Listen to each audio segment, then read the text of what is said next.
Big Boss Telugu season 8 winner Nikhil నా అనుకున్న వాళ్ళు తనని మోసం చేశారు అంటూ ఎమోషనల్ అయ్యారు.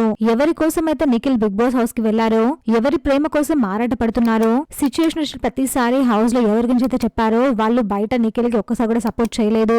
నిఖిల్ బిగ్ బాస్ హౌస్ కి వెళ్ళినప్పటి నుంచి ఇప్పటి వరకు కూడా నిఖిల్ పై కనీసం స్పందన కూడా లేదు. బిగ్ బాస్ హౌస్ లో నిఖిల్ తన లవ్ స్టోరీ గురించి చెప్తూ చాలా ఎమోషనల్ అయ్యారు.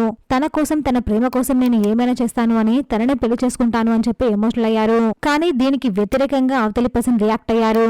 ఎవరి కోసం అయితే నిఖిల్ చాలా ఎమోషనల్ అయ్యారో ఆ పర్సన్ నెగిటివ్ గా రియాక్ట్ అవ్వడం స్టార్ట్ చేశారు. చాలు ఇంకా డ్రామాలాపు, నువ్వు చేసే డ్రామాలంతా నమ్మడానికి జనాలు ఏమి పిచ్చివాళ్ళు కాదు అన్నట్టుగా కొన్ని స్టోరీస్ కూడా పెట్టేవారు. దీంతో నిఖిల్ పై కాస్త నెగిటివిటీ పెరిగింది.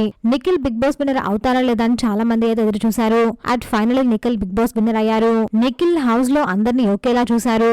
అందరితో ప్రేమగా ఉండడం, అందరి గురించి పట్టించుకోవడం, తన గేమ్ తన ఆడడం లాంటిది చేశారు. ఎలాంటి సిచ్యువేషన్ అయినా ఎవరిని కూడా కించపరిచేది నిఖిల్. అసలు నిఖిల్ ఎమోషనల్ పర్సన్ అని చెప్పాలి. కాస్త బాధగా అనిపించినా కూడా నిఖిల్ చాలా ఎమోషనల్ అవుతారు, వెయిట్ చేస్తారు. తన లవ్ స్టోరీ గురించి చెప్పినప్పుడు కూడా కావ్య పాజిటివ్ గా రియాక్ట్ అవుతుంది అని అందరూ అనుకున్నారు. కానీ అలా ఏం జరగలేదు. మరి ఇప్పటికైనా కావ్య నిఖిల్ కలుస్తారా? కమెంట్ చేయండి. నిఖిల్ కావ్య కలవాలి అని కోరుకున్న వాళ్ళు లైక్ చేయండి. ప్లీజ్ ఫ్రెండ్స్, మా ఛానల్ సబ్స్క్రైబ్ చేసుకోండి ప్లీజ్.